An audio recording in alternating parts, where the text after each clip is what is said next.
Olá, seja bem-vindo ao programa Sem Filtro, aqui pela TV UFMA, o seu canal de ideias. A cada semana recebemos personalidades ligadas ao universo da política, educação, cultura e outras áreas para falar sobre suas carreiras e temas relevantes do nosso dia a dia. Nosso convidado de hoje dedicou grande parte da vida ao serviço público, sempre defendendo a educação como o principal caminho de transformação social. Maranhense, advogado, foi deputado federal por vários mandatos, ministro do Turismo entre 2011 e 2014 e presidiu o Fundo Nacional de Desenvolvimento da Educação, o FNDE. Hoje, como Conselheiro Nacional de Educação, continua contribuindo para o debate e a formulação de políticas públicas voltadas à educação e ao desenvolvimento do país. O Sem Filtro de hoje recebe Gastão Vieira. Gastão Vieira nasceu em São Luís. É advogado formado em Direito pela Universidade Federal do Maranhão. Possui especialização em Direito da Empresa pela PUC-Rio. Na vida pública, foi deputado estadual, federal, secretário de Educação do Maranhão e presidiu a Fundação de Amparo à Pesquisa do Estado. No Congresso Nacional, teve atuação destacada em temas educacionais e chegou a presidir a comissão responsável pelo programa Universidade para Todos. Gastão Vieira foi ministro do Turismo e, em 2016, assumiu a presidência do Fundo Nacional de Desenvolvimento da Educação, responsável pela execução das principais políticas de financiamento da educação no país.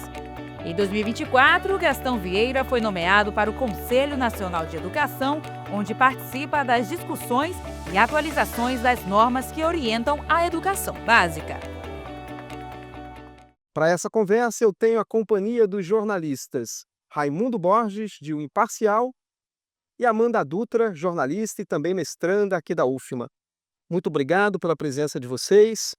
Gastão, também muito obrigado pela sua presença. O senhor hoje está como Conselheiro Nacional de Educação e me parece que em 2026 a educação brasileira tem um grande desafio, né, que é o novo ensino médio que começa a valer de vez, né?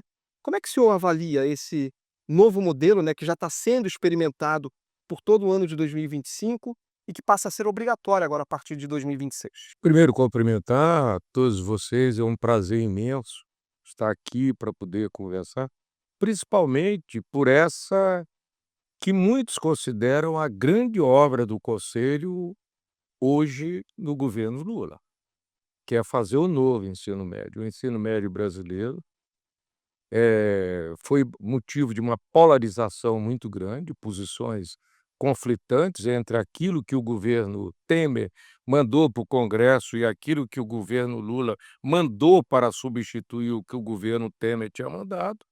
E nós estamos com esse desafio que já nos cobrou muito caro.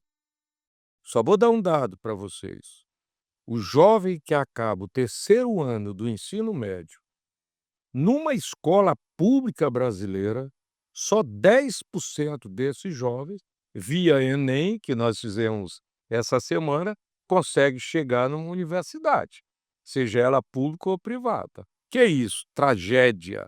Não tem outro nome para isso a não ser tragédia. E eu tive a felicidade, até por um pouco de esperteza de meus companheiros, ninguém queria entrar nessa fria, como se diz, de ser o relator do ensino médio. E eu aceitei. Entreguei o meu relatório, já foi homologado pelo ministro, portanto, é lei o novo ensino médio. Nós vamos começar em 26. Esse ano de 25 foi uma preparação para que as escolas se preparassem, etc. 27 eles começam a fazer os itinerários de aprofundamento, que é permitir que aluno e professor troquem mais ideias, mais sentimentos, se misturem para tirar um bom saldo. E 28 nós vamos fazer um Enem específico para saber o que esse aluno do ensino médio efetivamente aprendeu. Portanto, eu, como relator, vivo esse grande momento, essa expectativa. Estou muito confiante, fizemos o que era melhor possível, tivemos muita colaboração e, sinceramente, eu acho que vai dar certo. Mas no Brasil, como já dizia o ex-ministro Delfim Neto, até o passado engana. Imagina o futuro. Mas eu acho que vai dar certo, sim. Eu tenho confiança que vai dar certo. Borges, Gastão, é um prazer sempre conversar com você, aqui na TV ou em outras oportunidades que a gente já tem conversado bastante.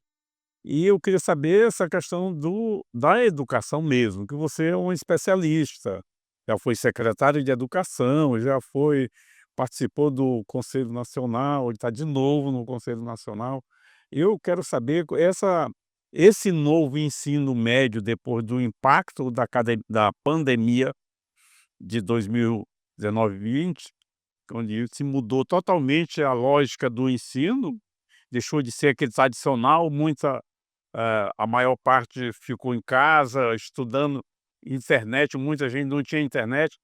Você tem alguma avaliação sobre isso? O que resultou daquele impacto, daquela mudança tão profunda trazida pela pandemia? Ô Borges, assim, eu respondo para você com muito prazer, até porque a sua pergunta é muito desafiadora e ela quebra alguns tabus que nós acreditamos e que a cada dia a gente sente que não são verdadeiros. O ensino brasileiro básico, da creche até o ensino médio, estaria como está agora se não tivesse havido pandemia. Nós já vínhamos numa escalada muito ruim. Ou seja, a pandemia apenas tirou o aluno de dentro da escola, não é? Ele não conviveu com professores, etc. E quando passou a conviver, nós conseguimos descobrir como era frágil a formação e o respeito que nós tínhamos com o professor. Um professor que sempre foi analógico, você queria transformá-lo da noite para o dia em digital. Era um professor que podia ser digital, mas que ele era dono de um celular, mas ele não tinha na escola dele sinal de internet. Portanto, a pandemia agrava o quadro, mas a pandemia não foi a responsável por tudo que nós estamos tendo agora.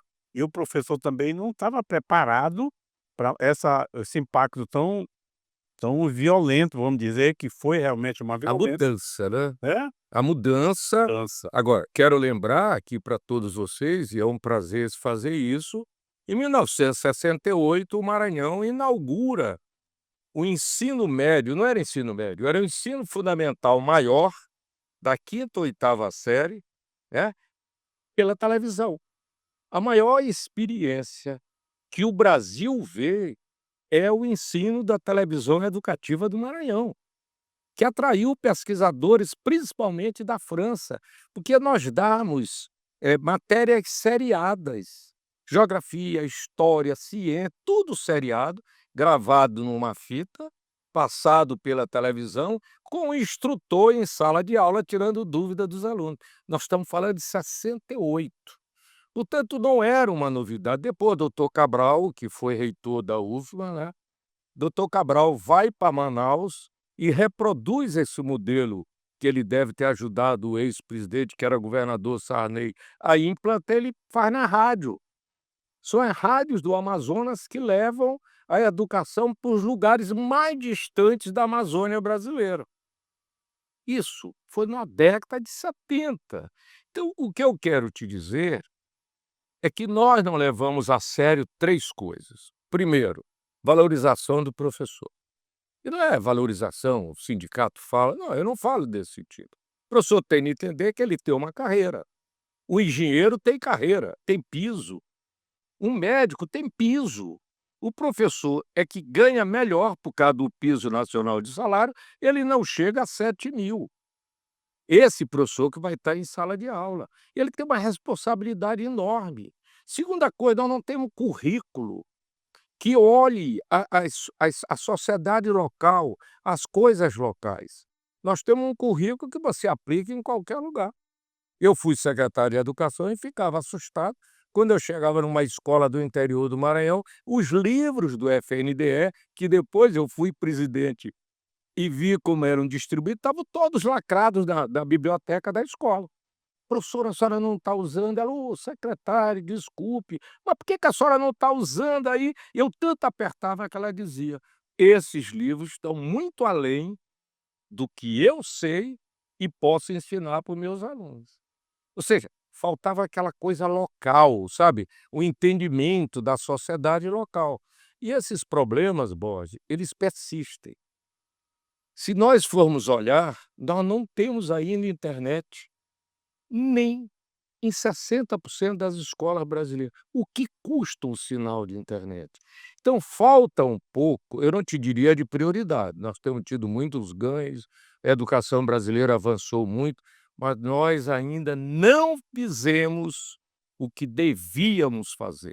Até hoje nós ficamos do que podemos fazer e não do que devemos fazer. Eu acho que em algum momento isso aí vai ter de estourar, porque não dá mais para se conviver.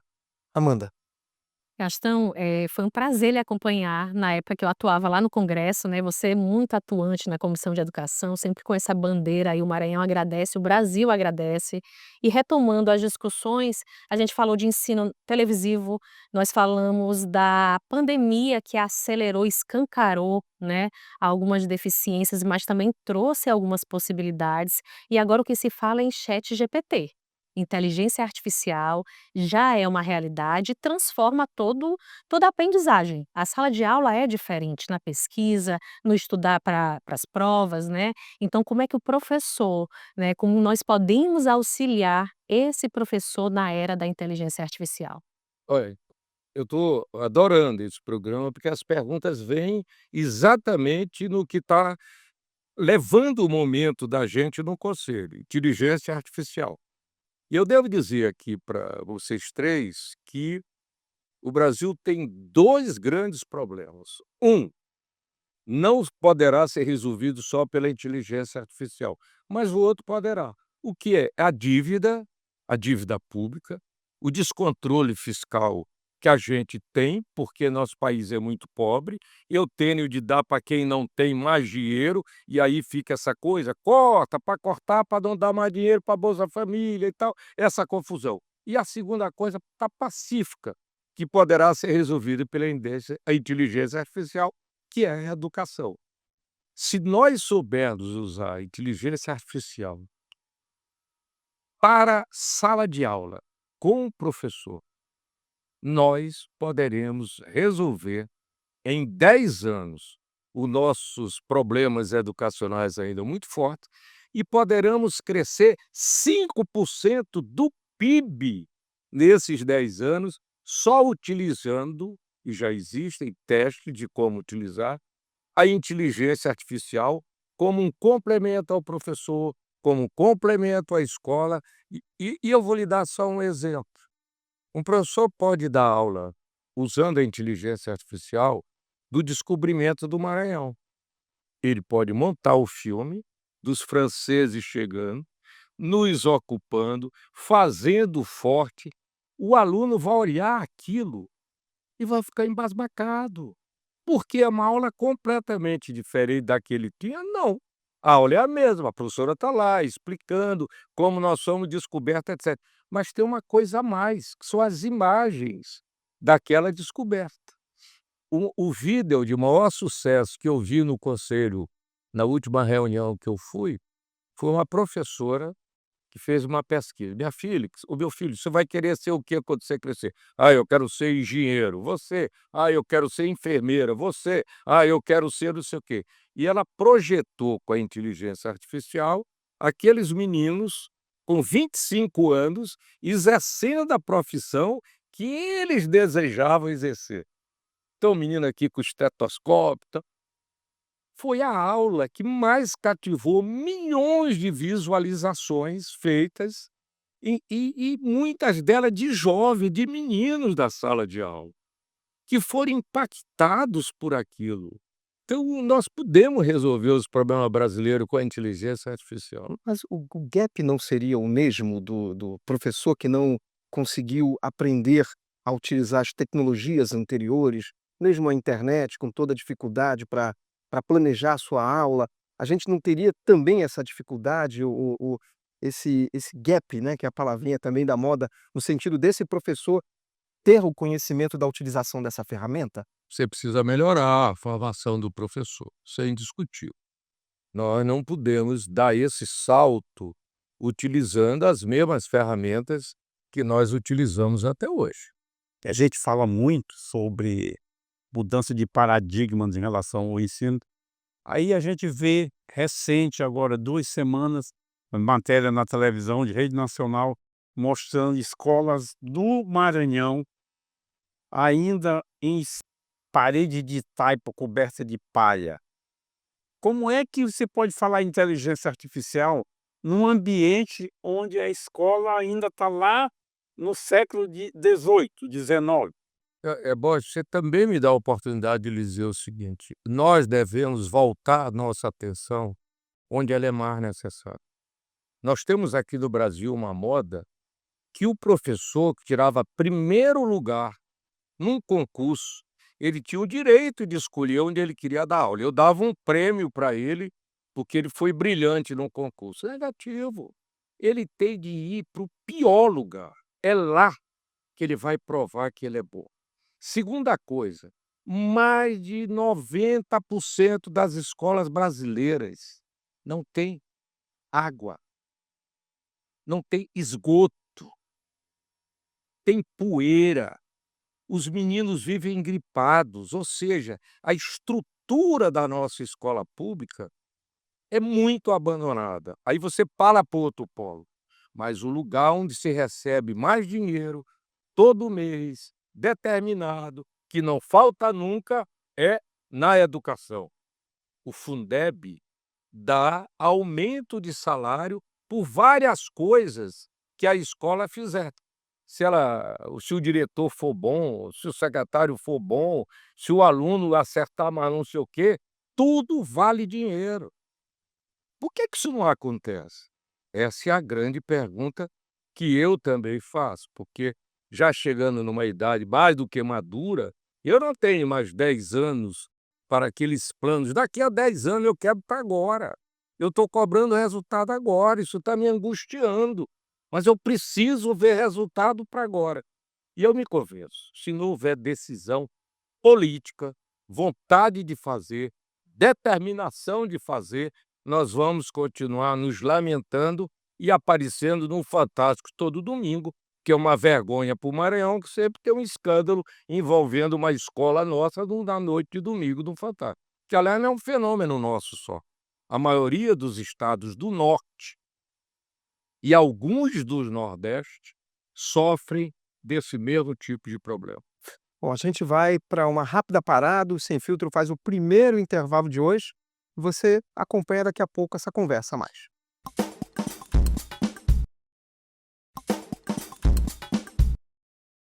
O Sem Filtro está de volta aqui pela TV UFMA, o seu canal de ideias. Hoje conversando com o advogado, ex-ministro do Turismo e também secretário de Educação aqui do Estado e atual Conselheiro Nacional de Educação, Gastão Vieira. Participam dessa conversa o jornalista Raimundo Borges, de O Imparcial, e a jornalista e mestranda da UFMA, Amanda Dutra, que tem a primeira pergunta desse segundo bloco. Amanda. Perfeito. A pergunta é sobre ciência e tecnologia, Gastão. Eu sei que você teve uma importância fundamental na criação da FAPEMA e nós hoje, o Maranhão, é o terceiro a investir mais no Brasil em ciência e tecnologia. Foram mais de 140 milhões no ano passado. Eu queria que você falasse sobre a importância, tanto no ensino médio, como a gente estava conversando no outro bloco, como mesmo na federal, né? Nas universidades federais, na academia, no mestrado, né? Como é que a gente pode contribuir aí para a sociedade investindo em ciência e tecnologia? Amanda, eu desejei muito ser governador do meu estado, né. É uma meta que eu não vou atingir. Não perca a esperança. Não, mas a ida Lula tem minha idade, né, certo. Então, Amanda, eu quando cheguei na Constituinte de 88, no 89, eu trazia na cabeça isso que nós estamos conversando. Só a educação é capaz de mudar o Maranhão, né. E mudar como? Pessoas bem alfabetizadas e um domínio de ciência e de tecnologia. Quem produz ciência e produz tecnologia? São as nossas universidades. E aonde se produz isso? No Maranhão, não. Hoje, fora do Maranhão. Bolsa, ir para o exterior, participar de congresso, etc. Então, eu apresentei 3 projetos da Constituinte. Um, que criava a FAPEMA. 2, que dava 5% do orçamento do Estado para a Universidade Estadual de Maranhão. 3, que a Lagoa da Jança não podia ser aterrada. Hoje, quando eu vejo o papel que a FAPEMA está desempenhando, e a FAPEMA vai muito bem, o espaço que ela está cobrindo, sabe, a necessidade que nós temos de ter um órgão como a FAPEMA, eu fico muito feliz. Essa é uma das heranças que eu gostaria de deixar e que, na verdade, eu consegui. Hoje, quando se discute meio ambiente, nunca se pode esquecer, a tecnologia é capaz de resolver tudo, depende de como você a encaminha, né. Então, eu não quero devastar a floresta, eu não quero isso, eu já tenho drone. O que é drone? Tecnologia, que sobrevoa, que vê as áreas, até para fazer pequenas queimadas, você usa essa tecnologia. Portanto, um estado como o Maranhão só se desenvolverá se nós tivermos um grande avanço na ciência e na tecnologia. E só para te arrematar, Amanda, eu fiz economia, meu segundo curso foi economia que eu fiz na Cepal. Houve naquela década de 80 que você deve ter sido ativa na universidade, Borges era no jornal, etcétera. Nós investimos no Maranhão Estava ainda. 2 Ensino médio. bilhões de dólares na construção do complexo portuário de São Luís, na construção da ferrovia Carajás, da instalação do novo complexo portuário do Porto do Itaqui, no projeto da Vale, no projeto da Alumar, 2 bilhões de dólares. O que aconteceu no Maranhão? Nada, a não ser o impacto do salário. Por quê? Hoje eu estou convencido que, tendo uma educação baixa, o maranhense não conseguia nem entender o que ele podia usufruir de todo aquele desenvolvimento tecnológico que ocorreu no nosso estado. Portanto, a partir dali, essa minha convicção ficou mais sólida. Ou nós investimos na educação e no conhecimento, na economia do conhecimento, ou então dificilmente nós vamos superar o atraso, a desigualdade, as dificuldades, a pobreza e tudo mais. Borges.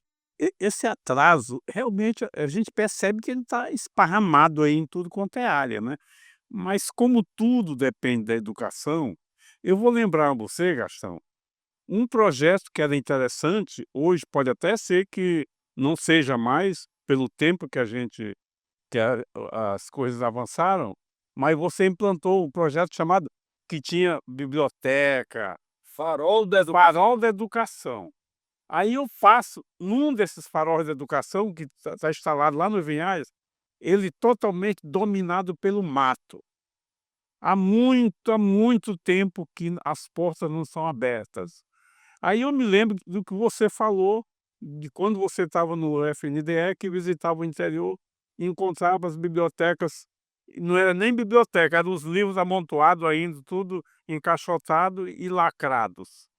Quer dizer, essa base da educação de hoje, ela está exatamente nessa situação que a gente conhece. O concurso de professor ocorreu depois da Constituição, por uma obrigação legal e muita força. Não tinha mais estabilidade, né, você Não tinha de fazer nada, não tinha professor preparado para ser professor. Não tinha absolutamente a base da educação, do ensino fundamental, não havia estrutura nenhuma. E essas escolas que até hoje persistem, essas escolas de taipa, sem banheiro, sem um total desrespeito às crianças e à educação como instituição, é uma coisa alarmante que está por aí ainda. Então como é que você vê isso aí, essa realidade de você um simples projeto do Farol da Educação, que tinha uma biblioteca do lado da escola, onde os alunos poderiam participar de leitura, de conversa, e professor também, hoje está tudo abandonado. E se fala assim: "Ah, a educação hoje passou para ser digital". Não é digital para todo mundo. Eu tive um projeto no jornal, no Imparcial, chamado Leitor do Futuro. Eu trabalhei com 21 escolas do município de São Luís. E de graça, a prefeitura dava apenas um ônibus para eu percorrer bairros e zona rural de São Luís, mostrando como é que funciona, como é que se faz um jornal, de onde sai a linguagem do jornal, de onde sai o texto, por onde se começa, por onde se termina, essas coisas que são assim fundamentais, eu levava numa linguagem muito acessível e tudo. Em uma ocasião, eu estava na Vila Maranhão, numa escola noturna, e aí nesse tempo já foi no começo deste século, tá, mas faz um tempinho. Aí eu estava falando: "Olha, agora está chegando o computador, na escola e tal". Aí eu perguntei: "Aqui, por exemplo, nessa escola, quem de vocês tem computador?". Aí ficou assim, todo menino, as crianças, já o ensino fundamental da sexta série. Aí um levantou o dedo, eu digo: "Opa, tem um que tem". Ele disse: "Não, só quero dizer que não tem, ninguém tem". Que ele levantou o dedo para dizer uma realidade. Disse: "Não, eu só quero dizer que aqui ninguém tem".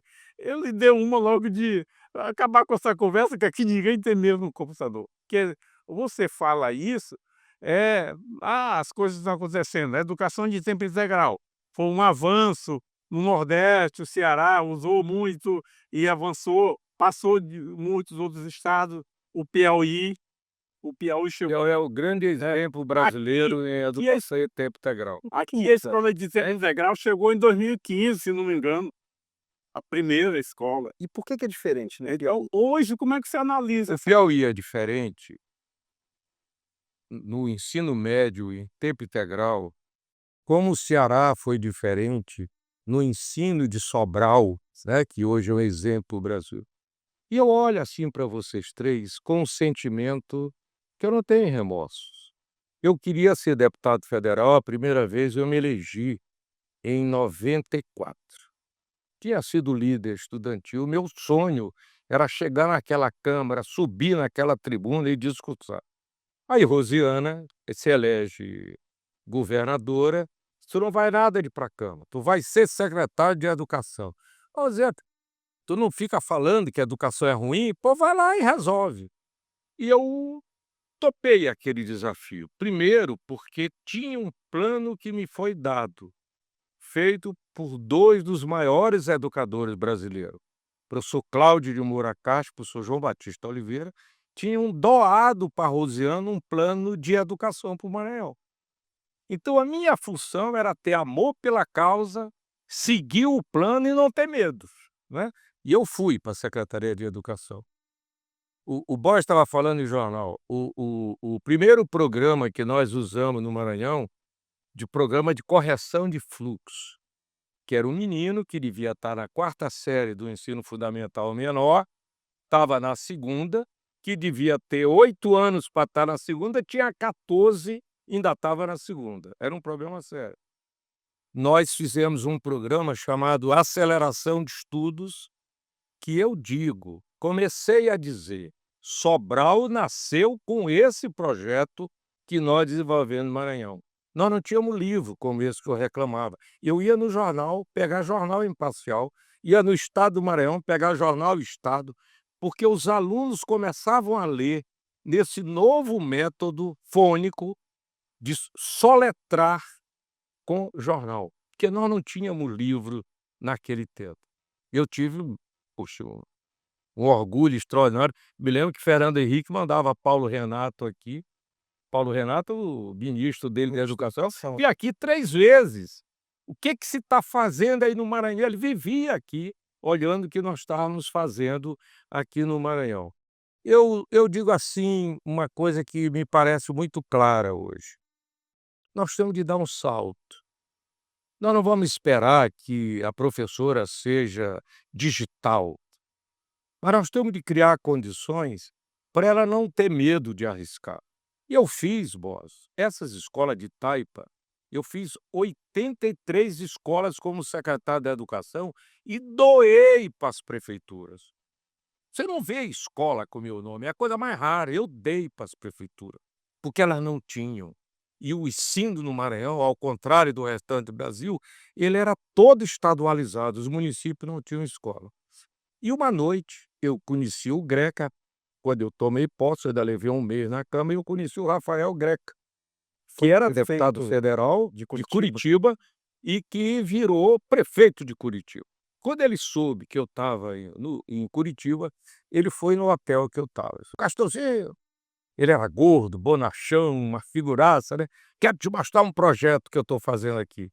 Eu me lembro que era uma noite de chuva, frio, e ele foi me mostrar os Faróis do Saber, que era uma biblioteca no espaço da escola, com livros próprios, bem escolhidos, e que era o grande sucesso dele. Eu, um mês depois, cheguei no Maranhão, fiz o Farol da Educação, em vez de Farol do Saber, né, com biblioteca própria, que eu pagava aos aposentados do bairro para que eles fossem ler no fim de semana para as crianças que quisessem frequentar aquela biblioteca. A biblioteca era aberta sábado e domingo à escola para que a população do bairro frequentasse aquela biblioteca. Eu deixei 104 faróis da educação. Depois isso virou um negócio tão bom que não era mais no espaço da escola, passaram a fazer em praça pública. Mas fizeram tudo, trocaram de cor, mudaram de nome para ver se apagava. Aí fecharam. Não, apagava da memória aquele sucesso que tinha sido aquilo. E hoje eu olho com a mesma tristeza de você e tenho certeza que com a pesquisa que mostra que o brasileiro nunca leu tão pouco como está lendo agora. Tem uma pesquisa agora, eu tenho os números. Nós precisamos ler. Sem ler, ninguém se desenvolve. E o farol da educação daquele tempo, o cantinho de leitura, que era uma caixa com rodinha, que eu rodava de uma sala para outra, para os alunos lerem, livro infantil. Então eu acho que isso acaba voltando. Eu só espero estar presente, ativo, para olhar um pouco que essa semente, como diz Gilberto Gil no Drão, volta a germinar. Bom, é isso. A gente vai para mais um intervalo e na volta o último bloco do programa Sem Filtro de hoje. É um instante só.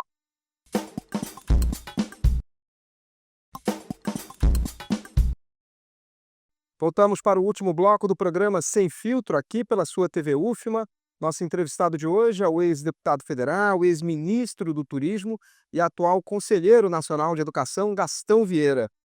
Participam dessa conversa o jornalista Raimundo Borges, de O Imparcial, e a jornalista e mestranda da UFMA, Amanda Dutra. Gastão, eu queria ouvi-lo sobre o atual cenário político aqui do Estado. Como é que o senhor vê essa sucessão do atual governador Carlos Brandão, a divisão de um grupo que acabou elegendo o próprio governador na eleição anterior? Como é que o senhor observa esse cenário? Olha, eu tenho pensado muito nisso e pensado que no Brasil é uma coisa interessante. O radicalismo, quando ele acontece no âmbito federal, ele acaba contaminando o âmbito estadual e o âmbito municipal. Portanto, nós estamos vendo no Brasil uma radicalização total, né, sob todos os aspectos. E isso mudando muito rapidamente. Você vê o presidente Lula, até outro dia, está morto, isso não vai ser nada. De repente ele se encontra com Trump, inventa aquela história da química, ele passa a ser forte, aí nego agora está inventando matar bandida que é melhor para derrubar ele e tal. Isso se reproduz aqui no estado. Eu não vou analisar, porque essas feridas estão muito abertas. E, portanto, qualquer ameaça de tirar um pedacinho de cascão que possa sangrar vai acabar trazendo problema. O que eu te digo é que eu estou preocupado com uma coisa: se está discutindo pouco essa sucessão dos problemas do Estado.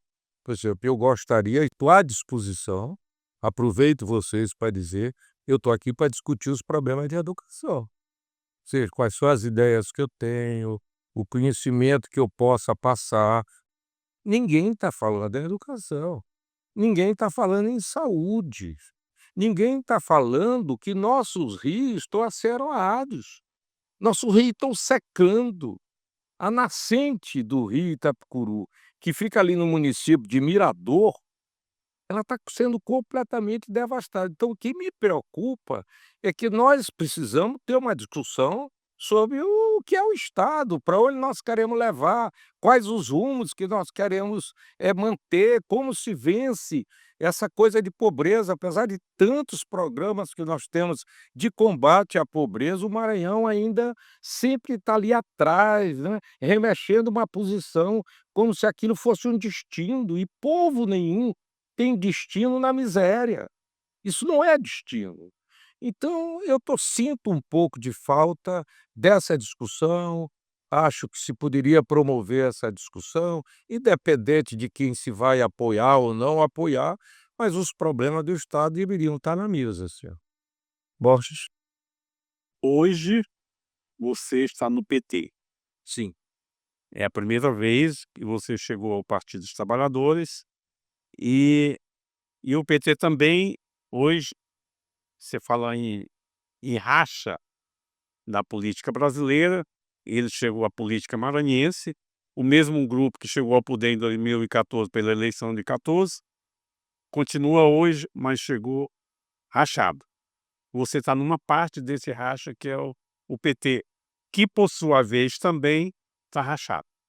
Uma parte do PT está no governo, Brandão, que não é petista, e mais tem uma boa parte do PT dentro do governo, inclusive com algumas secretarias.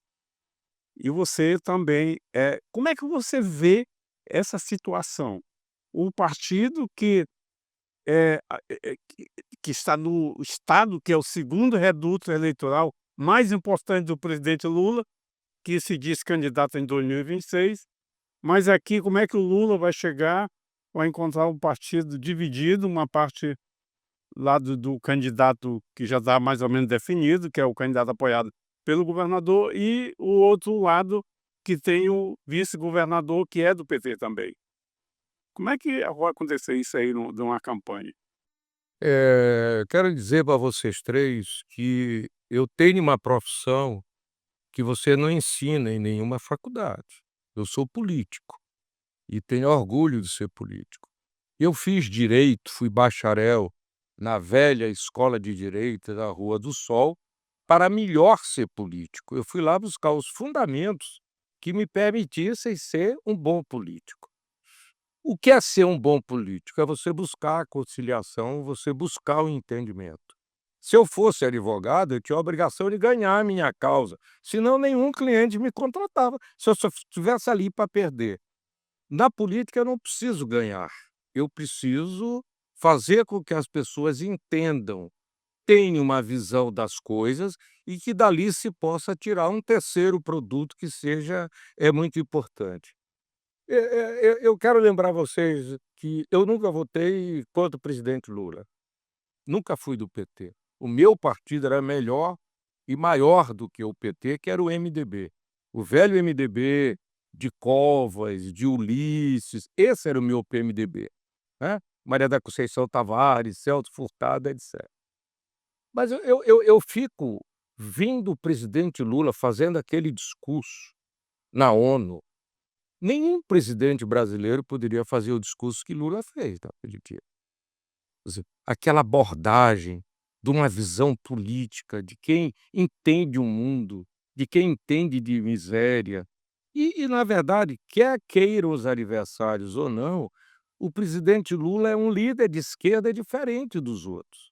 Eu vi em Paris, quando era ministro, Lula saiu da prisão, foi dar uma conferência na Sorbonne, estava lendo um discurso em português, desinteressante, aqueles caras da Sorbonne, tudo de capa preta. De repente, Lula largou o papel e começou a improvisar em português, só com a tradução que os cientistas estavam ali, estavam vendo. Quando ele acaba de falar, todos de pé. Porque, para eles, você tirar a quantidade de gente que se tirou da miséria com Bolsa Família, mesmo que programas hoje que não mais se sustentam, né? Esses programas não ficam em pé, o tempo é outro, a lógica é outra, a mudança tem de vir, mas Lula é maior do que o PT, aí que vem um grande problema. Quer dizer, quando você olha o cara, Barack Obama, você é o cara, você olha o cara, você não olha o partido, tá certo?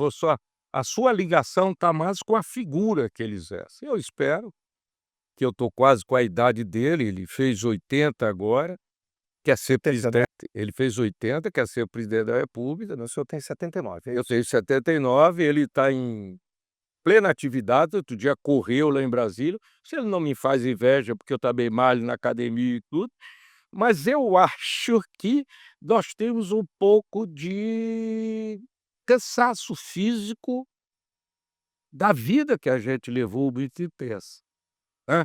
Eu acho também que a oportunidade para alguém jovem, etcétera, o diabo que os jovens querem o caminho mais fácil, eles não querem O processo. criar um caminho para chegar lá, sabe. Ele quer ser um pouco de Macunaíma, aquela coisa. Então, eu acho que já que não tem ninguém que se apresente com força, etc e tal, nossa eleição vai ser disputada em torno de nome. De um lado o presidente Lula e do outro lado o sobrenome Bolsonaro. Só é essa a radicalização que eu não me parece que vai desaparecer até 2026, quando nós vamos disputar essas eleições. Amanda. Nós não sabemos como é que se vai se desenhar para o final, né, dessa eleição, tanto no Brasil como aqui no Maranhão. Mas esse caminhar político, que você teve uma atuação muito grande no legislativo, no executivo, né, e revendo algumas das suas entrevistas, você sempre fala algo nesse lema: "Não é só falta de financiamento, é falta de gestão, de boa gestão, de vontade política". O que está faltando para os gestores maranhenses? Olha, eu fico às vezes impressionado com a falta de espírito público. Eu fui gestor, eu fui substituto na Secretaria da Fazenda do secretário Jaime Santana, eu era o chefe da assessoria, eu tinha 23 anos de idade. Eu só entrei na política com 40 anos. Eu tinha profissão, eu tinha emprego, eu estava casado, eu tinha filho. Eu não fui para a política para dela me servir e criar um futuro, eu já tinha o meu futuro definido ali na política.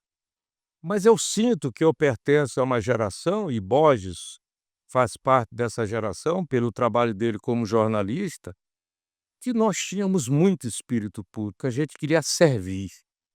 A gente se preocupava com o que de bom eu posso fazer para a população, como eu posso melhorar a vida da população. Eu acho que hoje alguns administradores, eles não têm mais esse espírito público, eles não têm mais esse cuidado em atender a população, em fazê-la ficar feliz. Enfim, quem tem esse cuidado, mesmo que você não concorde, acaba se dando muito bem, porque eu acho que essa é a grande carência da população, que ela não se sente amada, que ela não se sente olhada, os invisíveis continuam muito sem face pelo conjunto dos políticos que hoje nós estamos produzindo. Eu acho que vai ser a última pergunta do bloco aqui, que é o último bloco também.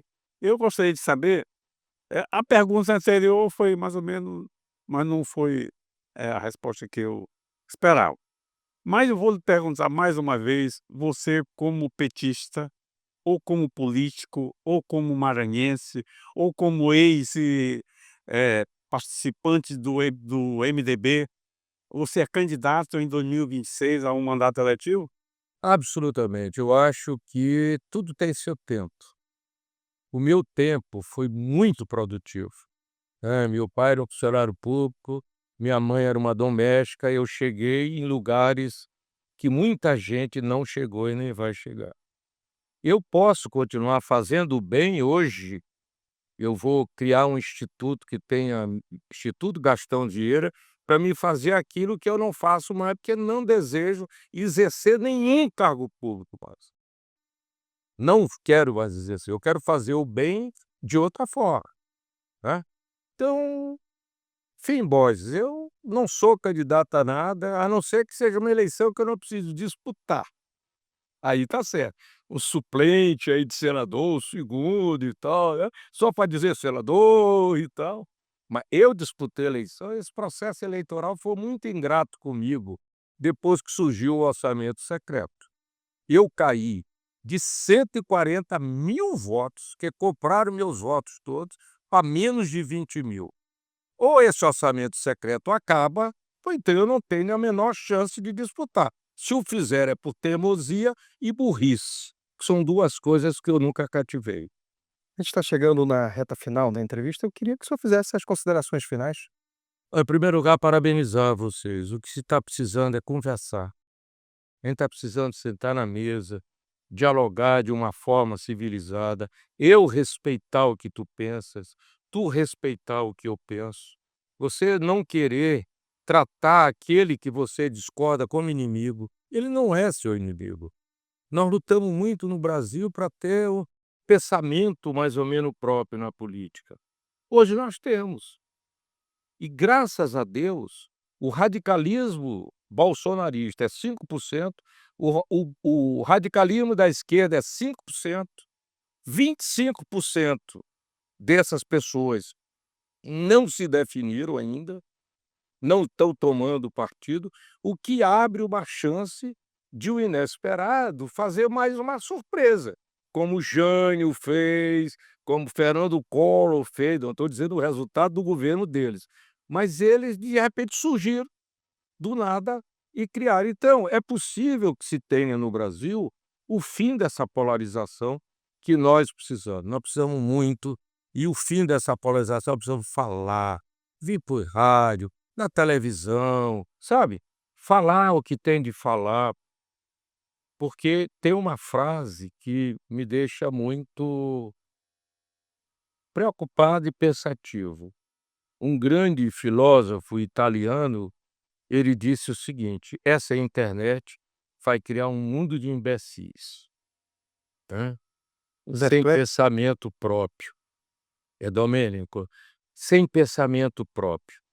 E eu tenho muito medo que essa coisa sem filtro, em que tudo que chega para você, você acredita, nos leve para caminhos muito ruins. Aliás, nos levam muito, né?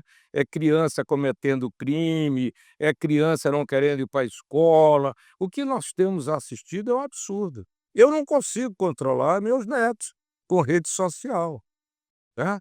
Mas eu tenho muito medo disso. Eu acho que isso tem de ter um mínimo de ordem dentro de casa, dos pais, dos avós, senão nós vamos entrar num mundo muito difícil da gente sobreviver.